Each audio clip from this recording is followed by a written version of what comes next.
ሰላም እንደምናላችሁ ቤተሰቦቻችን በዚህ ሰሞን ያገኘናቸው መረጃዎች ይዘንላችሁ መጥተናል። ለዚህ ቻናል አዲስ ሆናችሁ ሰብስክራይብ በማድረግ ቤተሰብ ይሁኑ። ያላችሁን ገንቢ ሀሳብ አስተያየት በኮሜንት ሴክሽን ላይ ጻፉልን። Children and mothers behind me that get so many things from me from standing here. I am the first ever Ethiopian to ever make it this far and I hold so much pride in it. በረንዳ ልወጣ ነው ብለክ ያለቀስከው እኛን አታለክ ብር ለመቀበል ፈልገ ነው ብላችሁ የምታስቡ ሰዎች መዋረድ ብፈልግ በእናቴ ፊት በአባቴ ፊት ብዋረድ ይሻለኝ ነበር። እነሱ ገንዘብ ቢሰጡኝ ይሻለኝ ነበር። ለምን ከኢትዮጵያ ሕዝብ ፊት መዋረድ መረጥኩኝ? ለምን አሉ የሆነ ሸረሪት ድር የሚመስል ነገር አይነት ነገር ፊቴ ላይ ብር የሚያደርገኝ ነገር አለ።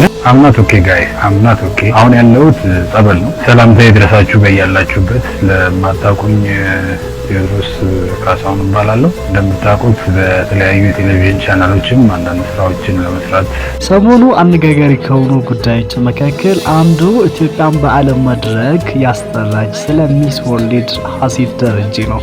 ሀሴት ደረጀ የተባለች እንስት የ19 ዓመት ወጣት ስትሆን በአዲስ አበባ ሳይንስና ቴክኖሎጂ ዩኒቨርሲቲ የኬሚካል ኢንጂነሪንግ ተማሪ እንደሆነች እና አባቷ ሹፌር እናቷ ደግሞ ፖሊስ እንደሆነች መረጃዎች እየወጡ የሚገኙት። እቺ ቆንጂት በዓለም መድረክ በቆንጅና ውድድር ከዓለም ሁለተኛ ከአፍሪካ ደግሞ አንደኛ በመሆን የኢትዮጵያን ስም በዓለም መድረክ አስጠርታለችና በንግግሯ ውስጥም ደግሞ ምናልሽ ከስኬት ጀርባ ብዙ እናቶችና ልጆች እንዳሉና ይሄ ከቆንጅና ውድድር ያለፈ እና የማድረግ እንደሚቻልና ሰው ያቀደውን ነገር ማድረግ እንደሚቻል ያሳዩበት መድረክ ነው። ይሄም በዚህ ደረጃ ኢትዮጵያን በዚህ ደረጃ ያስጠራ የመጀመሪያ ሰው በመሆኑ እጅግ በጣም ደስ ብሎኛል ብላለች። እኛም በጣም ደስ ብሎናል።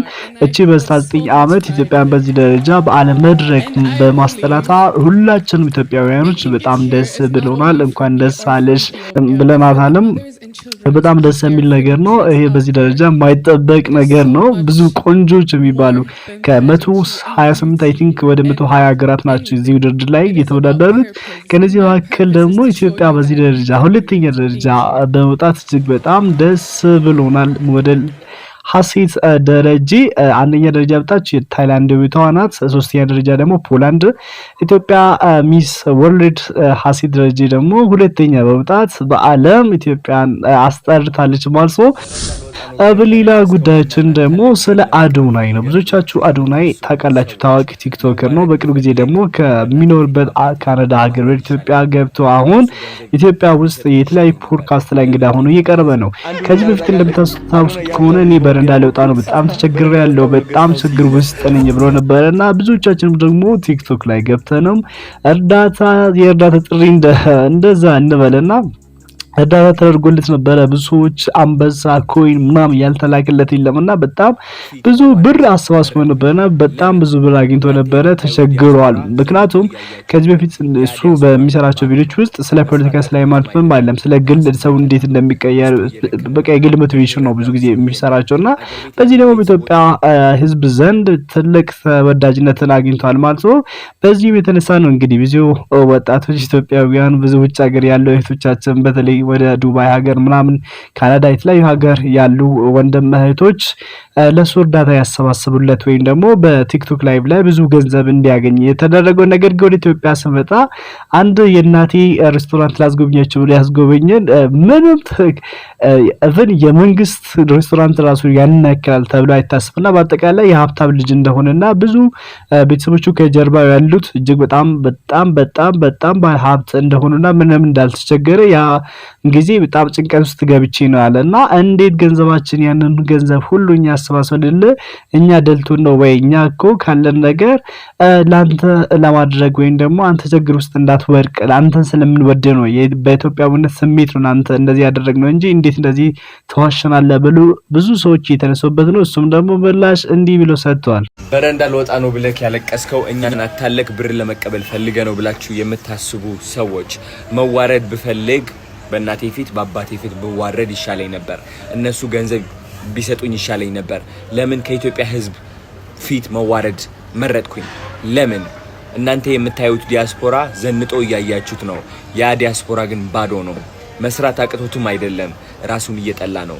ውስጡ እየደከመው ነው የሚረዳው ሰው ምላሹ እንግዲህ እንደሰማችሁ ነው። በሌላ አነጋጋሪ ጉዳያችን ደግሞ ምንድነው ከተባለ እንግዲህ ጋዜጠኛ ቴዎድሮስ ካሳሁን ይባላል። ብዙዎቻችሁ በተለያዩ የቴሌቪዥን ጣቢያዎች ላይ ልታውቁት ትችላላችሁና እንደዛም ደግሞ በዩቲዩብ ቻናል የራሱ ዩቲዩብ ቻናል ተድላቲ በተባለ ብዙ ጊዜ የሞቲቬሽን ቪዲዮዎችን ይሰራል ወይም ደግሞ ወጣቶችን የሚያበረታታ የሚያስተምር ብዙ ቁም ነገር የያዙ ነገሮችን ይሰራልና በዚህ ሰሞን ግን አንድ አስደንጋጭ ነገር በቪዲዮ አጋርቷል። እሱም ምንድነው ጸበል እንዳልና በጣም ትልቅ ጭንቀት ዲፕሬሽን ውስጥ እንደገባ ልጆቹም በቤት ክራይ ውስጥ በክራይ ቤት ውስጥ ጥሎ ቤት ክራይ እንኳን ለመክፈል አቅም እንዳጣና ኢትዮጵያውያኖች ድረሱልኝ ብሎ ብዙ ኢትዮጵያውያኖችም ከሀገር ውስጥም ከሀገር ውጭም እየደረስንለት እንደሆነ ብዙዎቻችን እናውቃለንና ወንድማችን አሁን በዛት ጸበል ቦታ እንደሚገኝ ነው በቪዲዮ ላይ እየተናገረው ማለት ነው። አንዳንድ ጊዜ ህይወታችን ወዴት እንደምንሄድ አናውቅም ማለት አንዳንድ ጊዜ ምን እንደሚያጋጥመን አናውቅም። የዛሬያችን እናውቃለን እንጂ ወደፊት ምን እንደምንሆን አናውቅም። እግዚአብሔር እጅ ውስጥ ነው ሁሉም ነገር ያለው ነገርና በቪዲዮ ላይ እሱ እንደተናገረው በጣም እኔ ደስ ያለኝ ነገር በፍጹም አለ የፈለኩ ያህል ቢቸገር ቢከፋኝ ብዙ መከራዎችን ባይ እንኳን ራስ ለማጥፋት በፍጹም አንድ ቀን አስቤ አላስብም ብለዋል። እጅግ በጣም ደስ የሚል ነገር ነው። እውነትም ነው። እኔ ያየሁት አሁንም እሱ ላይ በጣም ትልቅ ተስፋ አይቻለሁ። ከዚህ በፊት እሱ የነበረው በጣም ኑሮ የደላው በጣም ተመችቶ አለባበሱ ፊቱ ወዙ ብታይ በጣም የደላው ሰው ነው። ዛሬ ግን እንደዚህ ተጎሳቁሎ ስታይ በጣም የሚያሳዝን ነገር ነው። ሆኖም ግን እብን አሁን ተስፋ አልቆርጥም እኔ በእግዚአብሔር ተስፋ አልቆርጥም በማለት እኔ ደግሞ በጣም ቪዲዮን ሳይ በጣም ደስ ብሎኛልና አሁንም ደግሞ እርዳታ ያስፈልጋል። ልጆቹ አሉ፣ ልጆቹ ይበላሉ፣ ይጠጣሉ፣ የሚያስፈልጋቸው ብዙ ነገሮች አሉ። ባለቤቱ አለች። ስለዚህ ለዚህ ሁሉ ደግሞ በጣም ብዙ ወጪ ሳለበት እሱም ደግሞ ብዙ ጥሩ ሁኔታ ላይ ሳልሆነ በቻልነው መጠን አሁንም እያገዘን እንደሆነ አውቃለሁ። ግን አሁንም ደግሞ እሱ በሁለት እግር እስኪቆም እስኪጠነክር እስኪበረታ ለማገዝ ሞክር ለማለት ፈልጋለሁ። ለዚህ ቻናል አዲስ ሆናችሁ ሰብስክራይብ በማድረግ ቤተሰብ ሆኖላችኋለሁ። ባላችሁበት ሰላም ሁኑልኝ። እወዳችኋለሁ። እኔ ከእናንተ ጋር ነበር ወንድማችሁ ፕሮሰስ ነኝ።